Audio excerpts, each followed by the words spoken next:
নেপালে গণ অভ্যুত্থানে হেলিকপ্টারে পালালো প্রধানমন্ত্রী। গণ অভ্যুত্থানের তীব্রতায় নেপালের রাজনৈতিক ইতিহাসে নাটকীয় ঘটনা ঘটেছে। রাজধানী কাঠমান্ডুতে টানা কয়েকদিন ধরে বিক্ষোভ চলার পর প্রধানমন্ত্রীর দপ্তর ঘিরে ফেলেন হাজারো আন্দোলনকারী। আইন শৃঙ্খলা বাহিনী ও সেনা মোতায়েন করেও পরিস্থিতি নিয়ন্ত্রণে আনা যায়নি। পার্লামেন্ট ভবন ও প্রধানমন্ত্রী বাসভবনের দিকে মিছিল এগোতেই নিরাপত্তা বাহিনী জরুরি পরিকল্পনা নেয়। এর মধ্যেই হেলিকপ্টারে ব্যবহার করে প্রধানমন্ত্রী দেশ ত্যাগ করেন। পদত্যাগপত্র জমা দিয়ে দেশত্যাগ আন্দোলনের চাপে বাধ্যতামূলক হয়ে ওঠে।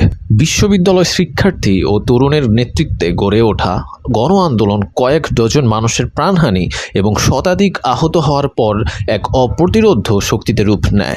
দুর্নীতি এবং ক্ষমতার কেন্দ্রীয়করণ ও মত প্রকাশের স্বাধীনতা হরণের অভিযোগে আন্দোলনকে আরও বিস্ফোরক করে তোলে। বিশ্লেষকরা বলেন, এই হেলিকপ্টারে পলায়ন শুধু একটি রাজনৈতিক পদক্ষেপ নয়, বরং দক্ষিণ এশিয়ার গণতান্ত্রিক ইতিহাসে একটি প্রতীকী ঘটনা।